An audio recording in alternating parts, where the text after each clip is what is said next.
사랑하는 우리 아버지 하나님, 주의 은혜를 진심으로 감사하고 오늘도 하나님의 말씀 앞에 우리들이 있습니다. 주시는 말씀을 정말 소중히 생명과 같이 받겠습니다. 그리고 그 말씀을 따라 순종하는 우리들이 되게 하여 주옵소서. 예수님의 이름으로 기도합니다. 아멘. 오늘 하나님 말씀은요, 빌립보서 4장 8절에서 9절 두 절만 같이 보려고요.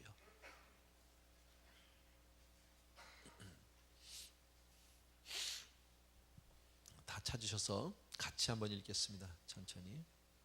짤막한 말씀인데요, 같이 우리 한 목소리 읽습니다. 시작. 정말로 형제들아, 무엇에든지 참되며 무엇에든지 경건하며 무엇에든지 오르며 무엇에든지 정결하며 무엇에든지 사랑할 만하며 무엇에든지 칭찬할 만하며 무슨 덕이 있든지 무슨 기림이 있든지 이것들을 생각하라.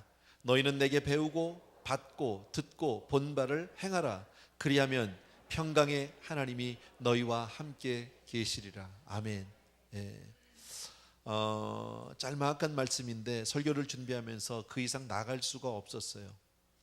우리가 읽으면 그렇게 새로운 말씀 같이 느껴지지 않고요, 늘 보던 말씀, 아는 말씀 같은데 설교를 준비하는 입장에서는 너무나 무거워서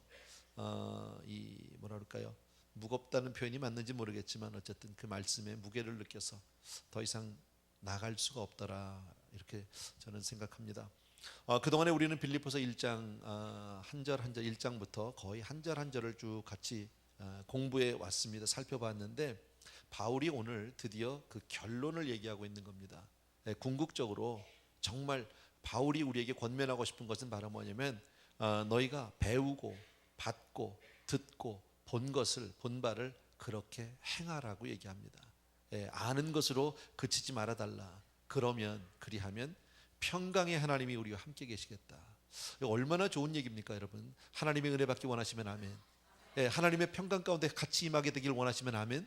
그렇죠. 그거보다 더 좋은 게 없잖아요. 우리가 사실 신앙생활하는 것은 어떤 인격 수양이나 지식의 축적이 아닙니다. 잘 아시잖아요. 하나님 안에서 주님처럼 주님을 닮아가고 주님을 쫓아가는 것이 바로 신앙이고, 그분의 그 사랑이 너무 그리워서 정말 하나님의 그 은혜가 너무나 우리가 사모돼서 우리가 신앙생활하는 거거든요. 근데 오늘 이 말씀에서 9절에서 평강의 하나님이 우리와 함께 계시겠다고 약속해 주셨습니다. 엄청난 말씀입니다. 하나님이 우리와 함께 해주시고 그 평강 가운데로 우리를 인도해 주시겠다. 너무 감사하다. 그런데 전제 조건이 있어요. 행하면, 너희가 이렇게 살면. 자, 우리가 성경 말씀 읽은 대로 정말로 finally, 마지막으로 내가 궁극적으로 너희에게 이렇게 권면한다. 1차적으로는 빌립보 성도님들이겠지만은 크게 보면 크리스찬 우리 모두의 문제입니다. 우리 모두가 궁극적으로 이렇게 살아달라는 겁니다. 윤리적으로 실천적으로 크리스찬은 이렇게 살아야 된다. 그리고 나서 이렇게 8절에서 보면 무엇에든지 참되고 무엇에든지 경건하고 무엇에든지 오르며라고 무엇에든지라는 말을 끊임없이 하고 있습니다. 무려 6번이나 나오게 되는데 영어 성경에는 whatever. 이 말을 그냥 함축적으로 우리가 그저 늘 하는 표현대로 편안하게 한다면요, 크리스찬은 세상이 어떻게 되든지 간에, 우리가 무슨 형편이 되든지 간에, 어떤 사람을 만나든지 간에, 우리의 일상이 어떻게 변하든지 간에, 상대방이 어떻게 하든지 관계없이 세상이 아무리 바뀌어도 우리는 이렇게 살아야 한다라는 겁니다. 우리 크리스찬의 삶의 어떤 그 방식이, 삶의 자세가 달라져서는 안 된다. 여러분, 항상 같아야 된다. 시대에 따라서 우리가 달라지는 것이 아니다. 2000년 전이나 지금이나 구약 때나 신약 때나 지금이나 앞으로도 영원토록 우리의 삶의 모든 모양은 같아야 된다라고 오늘 성경이 이렇게 말씀합니다. 그런 의미에서 본다면 우리 신앙 안에서, 기독교 안에서, 우리 신앙 안에서는 상황 윤리는 우리가 받아들일 수 없어요. 상황 윤리라는 말 아세요, 여러분? situational ethic입니다. 이것은 사실 조셉 플래처라고 하는 이 학자가 그렇게 만들어 놓은 하나의 가설입니다. 어찌 보면 참 반기독교적인 생각입니다. 왜냐하면 이 사람이 만든 상황 윤리라는 그 상황은 그 자체가 허구예요. 이런 얘기를 합니다. 이 사람이, 이건 사실이 아니라 만든 이야기인데 2차 대전 때 유태인 한 여자가, 어느 아주머니가 붙잡혀서 러시아 어딘가의 포로 수용소에 잡혀 들어가게 됩니다. 하루아침에 유태인이라는 한 가지 이유 때문에 이 사람은 포로가 돼버리고 그리고 감옥에 갇혀버리게 됩니다. 얼마나 답답하고 얼마나 힘들었을까요? 가족들이 얼마나 보고 싶었겠습니까?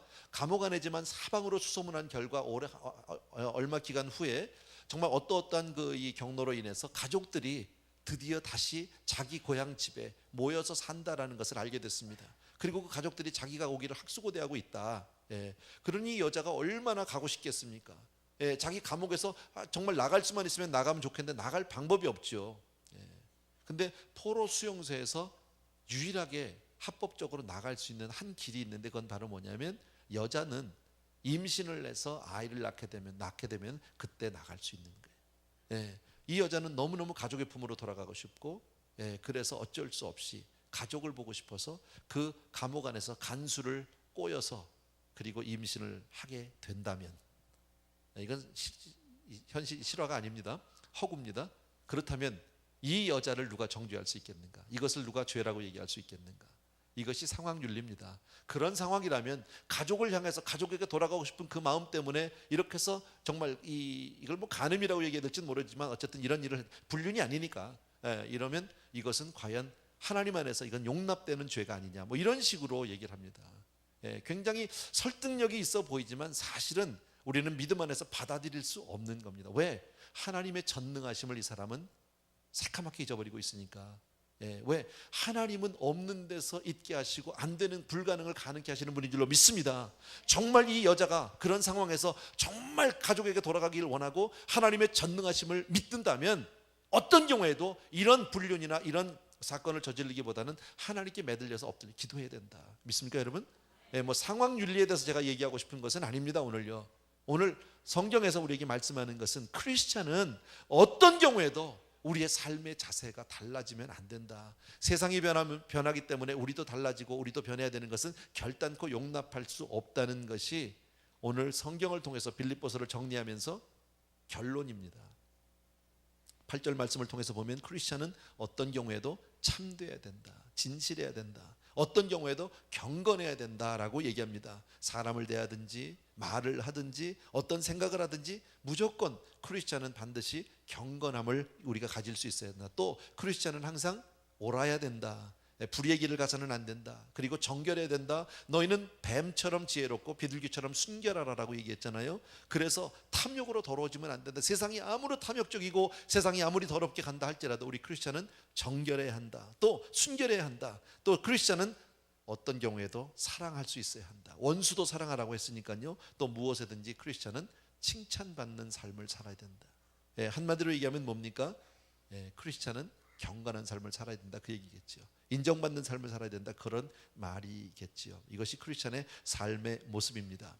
그리고 성경은 이렇게 얘기합니다. 너희는 내게 배우고 받고 듣고 본 바를 행하라고 얘기합니다.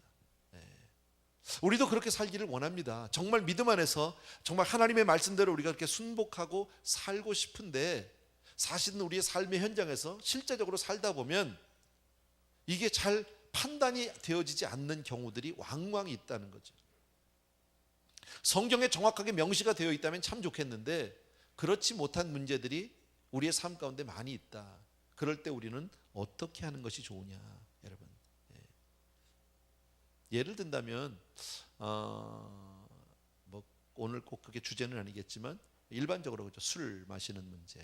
물론 우리 기독교 안에 성신앙 안에서 우리는 술 마시는 걸 저는 절대 억셉트하지 않습니다. 그러나 사실 술 문제를 가지고 우리가 성경적으로 성경에서 따지고 서로 간에 논쟁을 한다면 사실은 어느 것이 꼭 옳다고 얘기하기는 사실 쉽지 않습니다. 왜냐하면 다 양면성이 있으니까요. 뭐 어디 술 마시지 말라고 그랬냐, 취하지 말라고 그랬지. 뭐 이렇게 간단하게 본다면 얘기를 할 수도 있고요. 또 바울이 디모데에게 너는 포도주를 좀 써라 이런 얘기도 한 적도 있지 않느냐. 뭐 여러 가지 상황이 있을 수 있거든요. 그럴 때 어떻게 해야 될까? 아까도 얘기했지만 저는 술 마시는 거를 신앙 안에서 저는 용납하지 않습니다. 그러나 술 마시는 목사도 있어요. 나는 그 사람 목사같이 생각 안 하지만 어쨌든 목회를 하는 사람 중에 술 마시는 사람도 있고요. 어젠가요 제가 LA에 좀 그 신방이 있어서 나갔다 오면서 복음 방송을 듣는데 이종용 목사님이라고 여러분 아시죠? 옛날에 가수 하셨던 분이요. 그분이 이렇게 이제 그 방송을 하면서 무슨 진행을 하는데 이런 얘기를 하더라고요. 말 끝에 자기가 라스베가스 가서도 여러 번 집회를 했는데 자기 사모님한테 이렇게 얘기를 했답니다. 내가 라스베가스를 그렇게 7, 8번을 가면서 집회하는데 나 도박 한 번도 안 했다고. 그랬다가 사모님한테 되게 야단 맞았대요. 그게 목사가 자랑이라고 하냐고. 당연히 안 해야 될 걸 가지고 무슨 목사가 도박 안 한 걸 가지고 와서 자랑을 하냐. 그러면서 막 야단을 맞았다고 그러더라고요. 그래서 자기가 실제로 라스베가스 가서 이렇게 집회를 하면 성도님들을 만나면 성도님들 중에는 왜 그 딜러들도 있잖아요. 그 딜러로 일하시는 분들이 있는데 목사님들도 와서 도박을 한대요. 그래서 하다가 또 이렇게 돈을 잃고 돈 떨어지면 아이고 저 김장로님 나 돈 좀 빌려줘 또 이러는 목사도 있다고. 미친 목사지만요. 그런 얘기를 이렇게 방송에서 하는 걸 제가 어제 들었어요. 성경에 뭐 도박하지 말라는 얘기가 있나요? 담배 피는 문제는 어떤가요? 담배 피지 마라 그런 얘기 없잖아요, 그죠? 그러면 펴도 되느냐? 그건 아니거든요, 사실. 이런 문제들 예를 들면 조금 더 이제 프랙티컬한 문제는 이런 거예요. 주일 성수를 하기가 어려운 직장이나 혹은 사업. 주일 성수해야 되는 거 다 알아요. 그런데 형편이 안 되는 걸 어떡하냐고, 그죠? 한 예를 들면 예전에 제가 1970년대 후반에 이제 그 한국에 살 때입니다. 그때 이제 출장을 왔는데 미국, 유럽 이렇게 출장을 다녔는데 그때는 오면 주말에 갈 데가 없었어요. 다 닫아서. 어디 갈 데가 없고 호텔에만 있었거든요. 근데 요새는 주말에 안 닫는 데가 거의 없어요. 은행도 마찬가지예요. 제 아내가 원래 저 은행 행순위 출신이에요. 근데 은행에서 일할 때 보면 은행은 원래 먼데이에서 프라이데이까지, 그죠? 월요일에서 금요일 날까지만 일하잖아요. 예전엔 그랬어요. 근데 그러면서 그게 얼마 전부터 한 10년 전 됐나? 토요일도 열고, 요새는 어떤 은행은 주일도 열어요. 그러면 내가 은행에서 열심히 일하는데 갑자기 은행의 정책이 바뀌어서 주말에도 연다. 그러면 어떻게 해야 돼?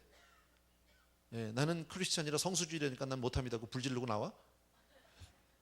그죠? 이런 문제들 우리가 부딪힐 수 있는 문제들이 있죠. 나는 비즈니스를 하는데 정말 주일날 문 닫고 싶은데 내 가게가 있는 내 비즈니스가 있는 쇼핑몰에서 못 닫게 한단 말이지. 그럼 어떡하냔 말이에요. 그럼 팔고 나와요? 어떻게 해요? 뭐 이런 문제들 우리 쉽게 부딪힐 수 있는 문제들이 있잖아요. 물론 정답은 없어요. 제가 술 얘기를 아까 좀 해서 좀 말씀을 드리는데 좀 여러분을 책망하려고 제가 말씀드리는 것은 절대 아니에요. 그러나 좀 들어주셨으면 좋겠어요. 우리 성도님들 중에서 술 마시는 분들이 있죠. 없으면 좋지만 있더라고. 내 앞에서 술 마시는 분은 없었어요. 근데 뭐 혼자서 아무도 없는데 한두 잔 드시는 거예요. 누가 어떻게 못하겠죠. 그건 자기가 알아서 할 문제인데 이게 문제가 뭐냐면 성도님들이 집에 모여서 마신다는 데 문제가 있어요. 오래됐어요. 오랫동안 그렇게 한 걸 제가 알고 있어요. 가본 적은 없어요. 그 자리에 날 안 부르니까. 그렇지만 얘기로 내가 누가 마시는지도 대강 알아요. 어떤 분들이 그 자리에 모였었는지도 대강 알아요. 뭐 100%는 아니지만 들어서 알아요. 근데 저는 이렇게 생각합니다. 그분들이 모였다고 해서 세상 사람처럼 뭐 그냥 막 험하게 이렇게 마시고 그러진 않을 거예요. 뭐 코가 삐뚤어지도 마시고 그러진 않을 겁니다. 내가 볼 때요. 그죠? 마시면서 혹은 한두 잔을 마시면서도 할렐루야 이러면서 마실지도 모르고요. 또 술 마시기 전에 기도하고 마실지도 모르겠습니다. 교회 얘기도 하고 믿음 얘기도 하면 그럴지도 모르겠어요. 그러나 이것은 안 해야 된다. 조금 이따 제가 그 얘기를 드릴게요. 왜 안 해야 되는지 제가 여러분 아마 아실 겁니다. 제가 좀 미리 말이 먼저 나왔는데 어쨌든 우리가 신앙생활 하다가 보면 성경에서 직접 명시하지 않은 그런 일들을 우리가 어떻게 하는 것이 아까 왜 제가 이 말을 하냐면 너희는 내게서 배우고 듣고 받고 본 대로 그렇게 행하라고 그랬잖아요. 그렇게 우리가 살고 싶다. 믿음대로 살고 싶은데 이게 딱 부러지게 성경에서 대답을 안 해주는 그런 문제들은 우리가 어떻게 할 것이냐. 몇 가지 원리가 있는데 먼저 제가 미리 말씀드리는 것은 오늘 제가 세 가지 원리를 여러분에게 말씀드리는데 그 세 가지 원리를 한 가지를 가지고 다 판단하면 안 됩니다. 세 가지 원리를 종합적으로 그리고 판단하셔야 합니다. 무슨 얘기 아시겠죠? 자, 첫 번째는 성경 안에서 성경이 직접적으로 금하지 않은 부분은 부분에 대해서는 할 수 있어요. 믿음 안에서요. 로마서 6장 14절에 보면 이런 말씀이 있어요. 죄가 너희를 주관치 못하리니 이는 너희가 법 아래 있지 아니하고 은혜 아래 있음이니라 그랬습니다. 저와 여러분이 은혜 아래 있는 줄로 믿습니다. 그러니까 우리는 더 이상 죄의 지배를 받지 않는다. 조금 쉽게 말하면 이런 겁니다. 자, 예를 들어서 우리 믿음의 사람 가정에 누군가가 고사떡을 가져왔습니다. 먹어야 돼요, 말아야 돼요? 대답 안 할 줄 알았어요, 제가.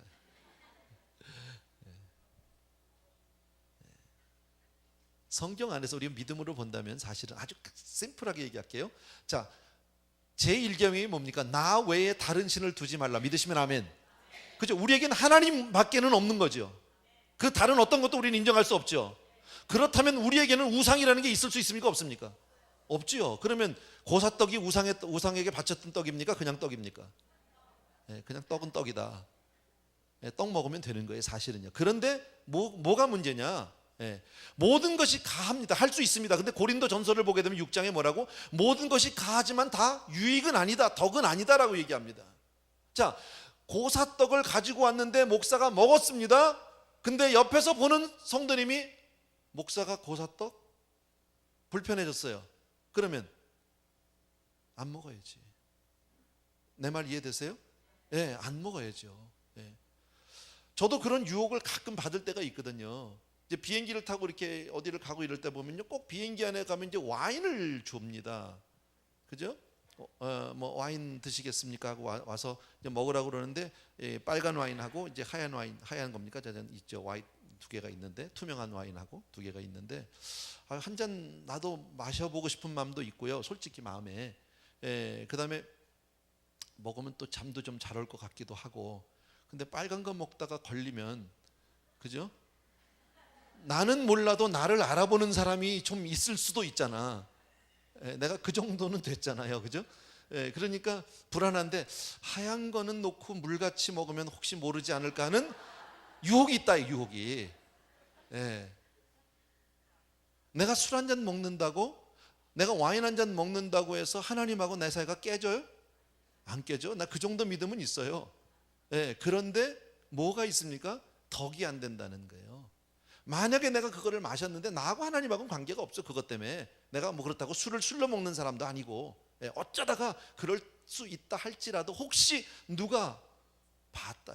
자, 아까 제가 술 얘기를 했는데 집에서 난 성도님들끼리 있는데 어느 날 뭐 더운데, 아유 집사님, 뭐 오셨는데 날도 더운데 우리 맥주 한 잔씩 할까? 마음에 있었는데 차마 말은 못하고 있는데 저쪽에서 맥주 한 잔 나오니까 뭐 저쪽에서 먼저 한 거니까 까짓거 모른 척하고 끌려가지, 뭐 네가 먼저 질른 거니까 이러고선 갈 수 있어요. 그런다고 그분들이 무슨 뭐 밤새도록 뭐 부어라 마셔다 하지는 않을 겁니다. 그런데 문제는 뭐냐면 그 집에 애들은 어떻게? 애들의 눈에 비춰지는 아빠, 교회 집사님들이 술 마시는 사람으로 비춰진다. 이게 보여지면 혹시 그 자리에 있는 얘기가 이렇게 흘러서 제 귀에 들어온 건 괜찮아. 차라리 나는 이해해 줄 수 있어요. 안 하면 좋지만. 근데 이것이 흘러서 바깥으로 나가면 다른 교회 사람들, 혹시 믿지 않는 사람들이 간다면 덕이 되지 않는다라는 거죠. 제 말 이해되시면 한번 아멘. 그러면 안 한다. 바울이 뭐라고 얘기합니까? 고린도서에서요. 우상의 제물에 대해서, 자, 고기 문제가 있었습니다. 초대교회 때 고기가, 보통 고기는 비싸. 근데 우상의 제물에 바쳤던 것은 싼 값에 나오는 거예요. 먹고 싶으니까 고기가 싼 고기 사다 먹으면 좋겠는데, 바울은 먹어도 된다 이거예요. 우상에. 왜? 우리에게는 우상이 없으니까. 우리는 하나님 외에 다른 신이 없으니까. 그런데 문제가 뭡니까? 혹시 그로 인해서 누가 한 영혼이 실족할 수 있다면, 야, 예수 믿는 저 사람이 우상에게 바쳐진 제물을 먹는구나, 고사떡 먹는구나. 만약에 그렇다면 난 평생 고기를 입에도 대지 않겠다라고 얘기하죠. 여러분, 이게 믿음의 덕이죠. 또 하나, 또 하나가 뭐냐면 이런 거. 잘 구별이 안 될 때, 이거 정말 먹어도 되는 거야, 안 되는 거야? 아까 얘기했더니 뭐 비행기에서 와인을 한 잔 먹어도 돼, 안 돼? 이럴 때 내 마음이 평안한지 아니면 내 마음이 어두운지를 보십시오. 내 마음이 불편하면 끊어라. 그것 때문에 하지 말자. 세 번째, 아주 중요한 원리가 오늘 본문에서 얘기하는 겁니다. 본문에서 강조하는 것 같이 우리는 모든 사람으로부터 칭찬을 받고 인정을 받아야 합니다. 아까 그랬죠? 무엇에든지 경건하고 정직하고 무엇에든지 오르며 무엇이든지 사랑하며 무엇이든지 칭찬을 받으며 이런 얘기했잖아요. 모든 사람, 우리가 예수를 믿는다는 한 가지 이유 때문에 믿지 않는 사람들의 놀림거리가 될 수 있고 왕따가 될 수 있습니다. 예수쟁이 하고 그냥 우리를 밀어붙일 수가 있습니다. 그러나 그렇게 한다 할지라도 그들이 우리의 삶을 보고 그들의 마음이 감동이 되어야 됩니다. 비록 내가 예수쟁이라고 했지만 살긴 바로 사네, 사람은 됐네, 믿을만하네, 그 사람 괜찮은 사람이네, 나하고 좀 안 맞아, 코드는 뭐 술도 한잔 안 먹는 사람은 못 놀아. 하지만 우리의 삶에 대한 어떤 믿지 않는 사람들로 하여금 감동을 줄 수 있는 그런 삶이 돼야 한다. 이것이 우리의 행동 강령입니다. 여러분, 성경에 그런 사람들이 있잖아요. 다니엘 같은 사람들, 나이 어려서 소년시절에 포로로 잡혀가서 바벨론에서 평생을 살면서 고향 땅으로 돌아가지 못하고 인생을 마친 사람입니다. 그가 높은 관직에 있었던 거 여러분 아시고요, 얼마나 많은 정적들이 그를 정말 무너뜨리려고, 그를 쓰러뜨리려고 애를 썼는지 모릅니다. 그러나 평생에 그에게서 흠을 잡을 수 없었더라. 요셉, 감옥살이, 종살이 했지만 아무도 그에게서 죄를 발견할 수 없었다. 이런 경건한 삶, 결국은 모든 사람들이, 믿지 않는 사람들, 자기를 욕하던 사람들마저도 자기 앞에서 무릎을 꿇는 그 모습, 여러분, 그렇게 살려면 우리의 생각과 우리의 삶이요 전적으로 예수 안에서 새로워질 수밖에 없어요. 지금 사는 삶에서 조금 변화받고 조금 달라지는 것으로 우리가 되는 것이 아닙니다.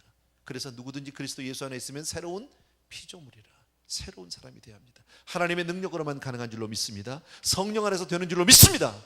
여러분, 자, 지금 제가 이거 잊어먹지 마십시오. 이 말씀을 하는 이유는 지금 결국 하나님의 평강과 함께하기 위함입니다. 여러분, 우리가 지금 도덕적인 삶을 얘기하는 것이 아니고 교훈적인 삶을 지금 얘기하는 것이 아닙니다. 그것은 믿지 않는 사람들도 합니다.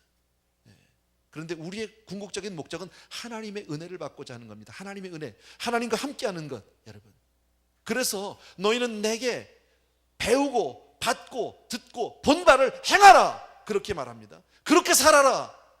자, 다 같이 따라합니다. 그리하면, 한 번 더, 그리하면. 여러분, 성경을 읽어보십시오. 하나님의 모든 축복은 조건적입니다. 한 가지 예외가 있는데 그것이 바로 뭐냐면 우리에게 주시는 구원의 은총입니다. 구원의 은총 그 한 가지는 무조건적이지만 나머지는 전부 다 조건적입니다. 성경을 보시면 예를 들어서 5계명 여러분 잘 아시죠? 내 부모를 공경하라, 그리하면 내가 이 땅에서 잘 되고 장수하고 잘 되리라 말하고 있죠. 우리가 이 땅에서 잘 되고 장수하려면 조건이 뭡니까? 먼저 부모님을 공경해야 된다는 조건이 있다는 거예요. 구약 성경을 보게 되면 이스라엘 민족이 하나님으로부터 크게 축복을 받을 때는 언제입니까? 그들이 순종할 때입니다. 근데 그들이 하나님 앞에 불순종하면 그들은 곧 하나님의 심판이 대상이 되고 정말 많은 어려움을 당했던 것을 우리는 성경을 통해서 잘 알 수 있다라는 거예요. 신약에도 보면요, 산상수훈 여러분 잘 아시죠? 팔복, 심령이 가난한 자는, 심령이 가난하면 복이 있다는 거죠. 마음이 애통한 자에게는 복이 있다는 거죠. 마음이 온유한 자에게는 복이 있다는 거죠. 여러분, 이거 다 조건적 아니에요? 내가 뭐뭐뭐 하면, 그리하면 주겠다라고 얘기하잖아요. 여러분, 우리가 크리스찬이기 때문에, 예수를 믿는 사람이기 때문에 그냥 배부르고 그냥 잘 된다고 성경은 얘기하지 않습니다. 여러분, 하나님의 평강을 원하시면, 하나님의 은혜를 원하시면 우리는 그리하면의 삶이 있어야 할 줄로 믿습니다. 첫 번째, 그래서 기억할 게 아까도 얘기했지만 행하는 겁니다. Put into practice. 너희가 듣고 보고 배운 대로 그렇게 너희 삶 가운데서 그렇게 적용을 해라. 그렇게 살아야 한다. 여러분, 이거 우리 참 조심해야 되는 게 뭐냐면요, 너무나 많은 성도님들이 이론적인 지식에만, 교리적인 지식에만 만족하고 있다. 성경 공부한 거, 그죠? 나 무슨 코र्스도 했고, 성경을 몇 번 읽었고, 나 뭐 신학교도 다녀봤고, 이것이 하나의 어떤 지식이 나를 만족시키는 것으로 착각하고 있다라는 거예요. 여러분, 그렇게 착각한 사람들이 누구예요? 바리새인이잖아요. 그들은 성경의 율법에 대해서 너무너무 잘 알고 있었고 그 율법을 너무나 누구보다 다 연구했던 사람들이고 유율법에 대한 많은 이론들을 내놓은 사람이지만 하나도 그대로 살지 않았어요. 주님이 뭐라고 말씀하십니까? 회칠한 무덤이라고 얘기합니다. 독사의 자식이라고 얘기합니다. 근데 우리가 지금 그런 모양으로 전락하고 있다라는 겁니다. 내가 교회를 잘 알고 설교 말씀을 잘 알고. 사실 보면요, 요즘에 한국에서 여러분 그런 얘기 많이 들었잖아요. 우리 죄송합니다. 기독교가 인기가 없어요. 그죠? 오히려 많은 젊은이들이 요즘에 책방에 가보면, 여러분 책방에 가보십시오. 베스트셀러 1, 2, 3등이 다 스님들이 쓴 책인 거 아세요? 일반 서점에 가서 베스트셀러 탑 해민 스님이 쓴 거예요. 기독교인들도 많이 읽습니다. 그걸 왜 볼까요? 왜 사람들이 불교에 대해서 그렇게 매력적으로 생각할까요? 삶이 있다는 거예요. 사실 객관적으로 놓고 보면 여러분, 천주교에서 신부님들이 강론하시는 거하고 목사님들이 설교하는 것을 비교하면요, 목사님들이 훨씬 잘합니다. 같은 성경을 놓고 하는데 얼마나 잘하는지 모르겠어요. 그런데 사람들은요, 그 설교에 반하지 않아요. 신부님들의 삶에. 천주교, 불교계에는 그래도 보고 쫓아갈 멘토가 있어요. 모델들이 있어요. 테레사 수녀 같은 분이 계세요. 근데요, 기독교계에 누가 있습니까?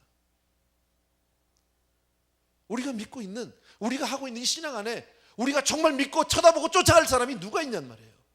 말들은 기가 막히게 잘하는데, 성경 공부는 너무너무 많은데, 얼마나 많은 교재들이 있고 얼마나 많은 코र्스들이 있는데, 그 많은 것들을 다 배우면서도 삶은 아니에요.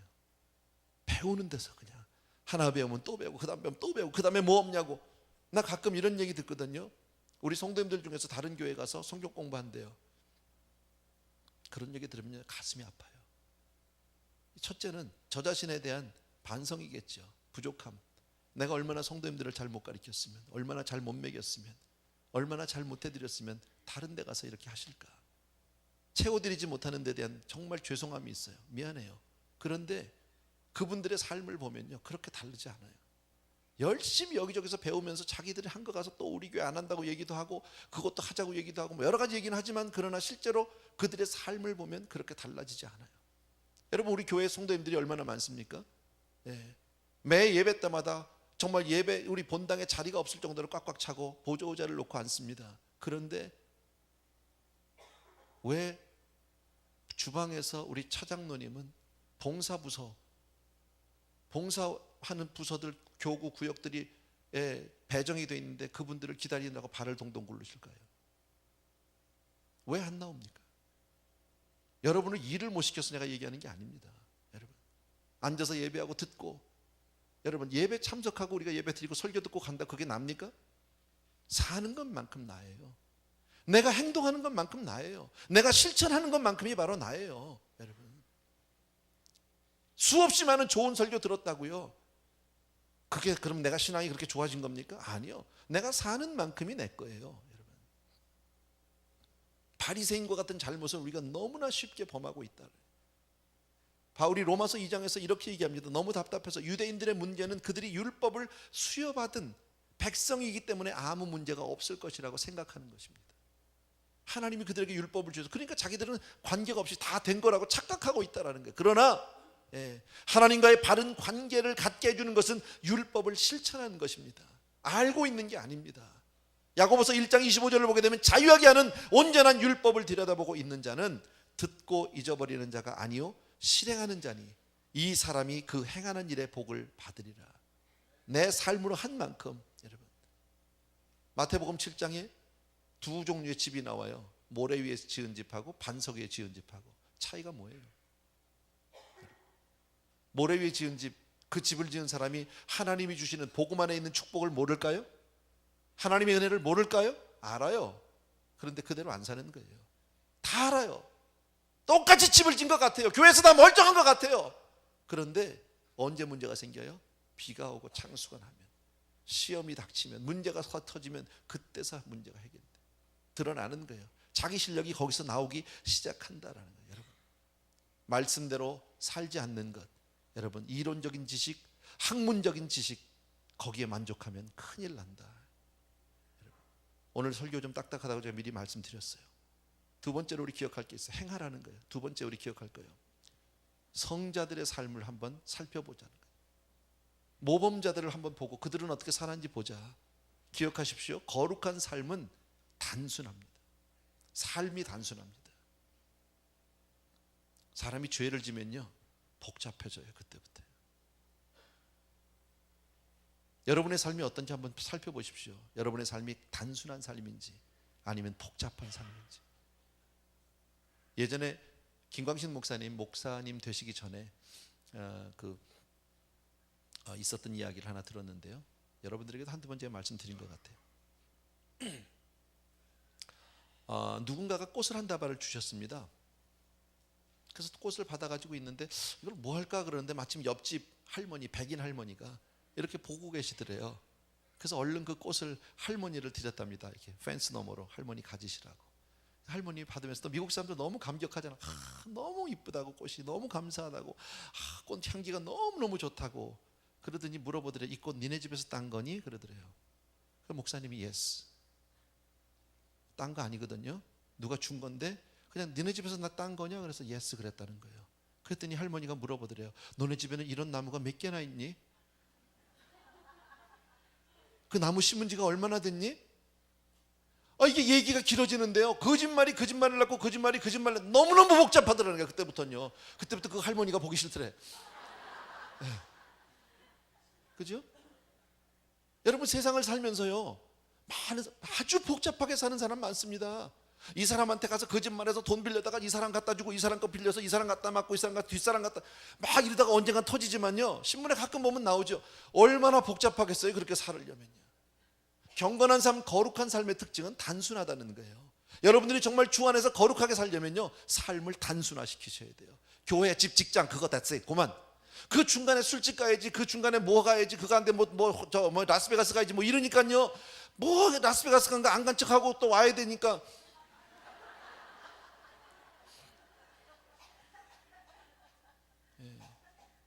그잖아요. 밤새 술 마시고 담배 피고 그러다가 그냥 아침에 막 껌 씹고 올래니까 그냥 턱도 아프고.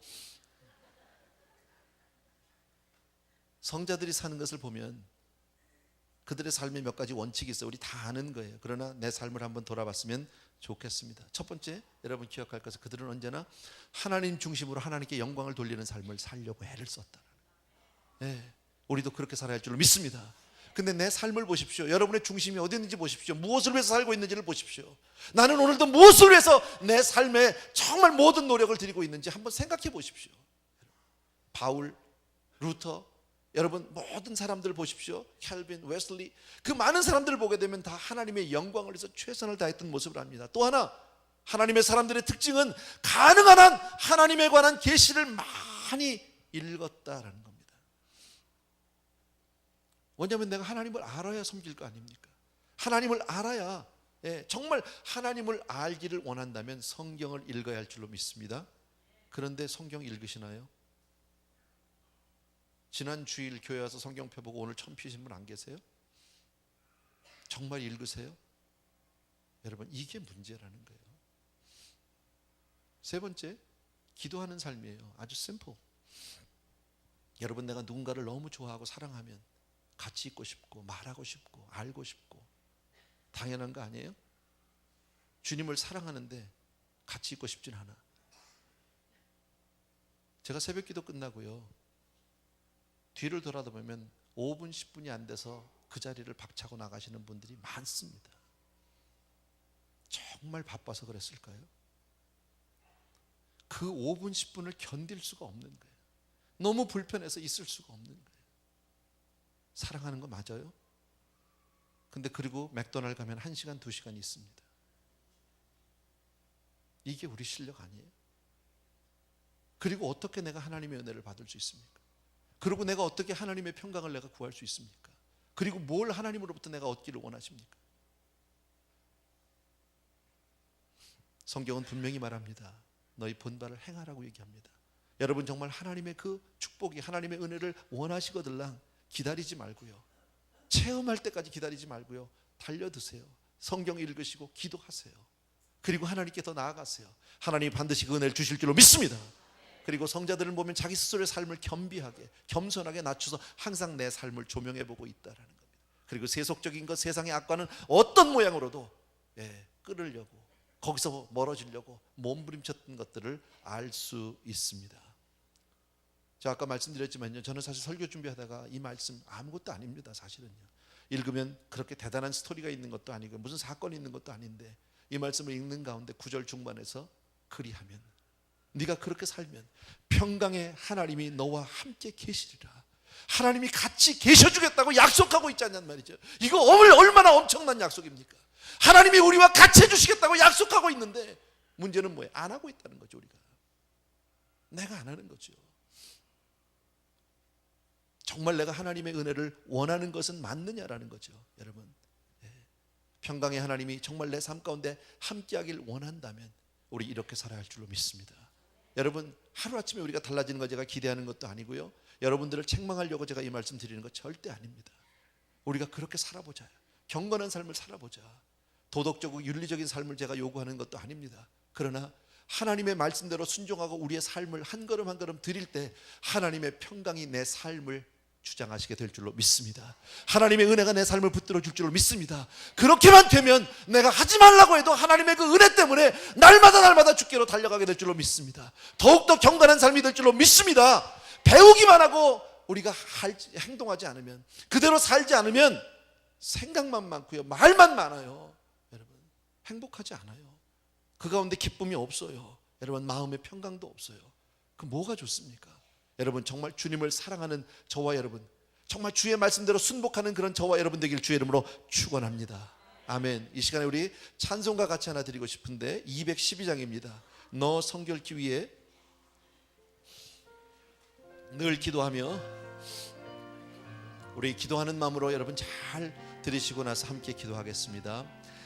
너 성결기 위해 늘 기도하며, 너 주 안에 있어 늘 성경 보고, 온 형제들 함께 늘 사귀면서 일하기 전마다 너 기도하라.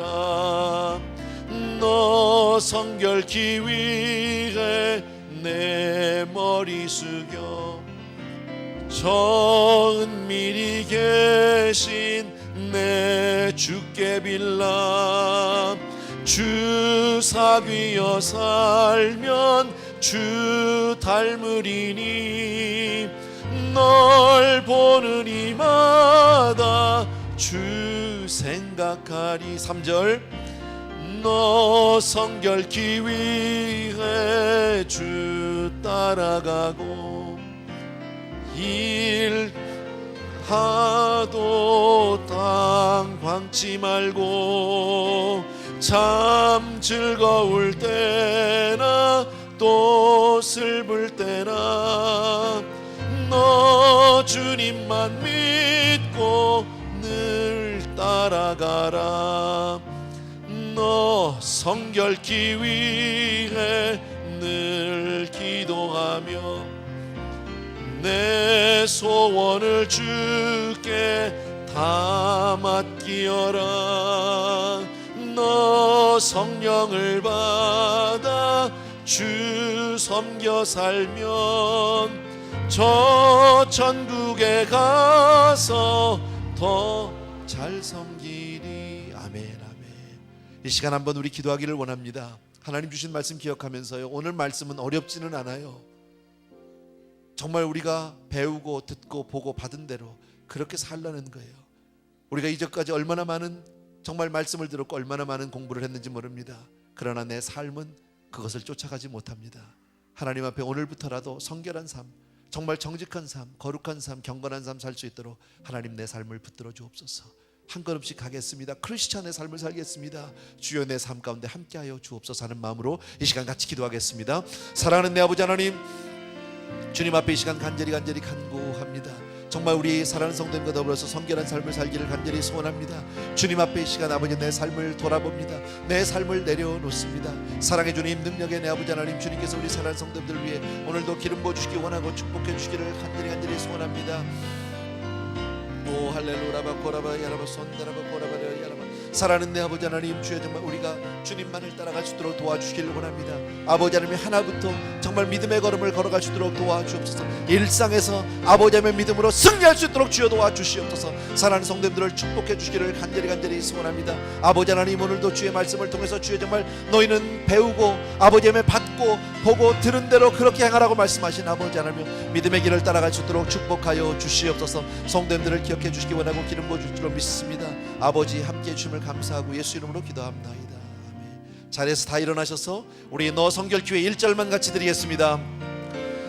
너 성결기 위해 늘 기도하며 너 주 안에 있어 늘 성경 보고 온 형제들 함께 늘 사귀면서 일 가기 전마다 너 기도하라.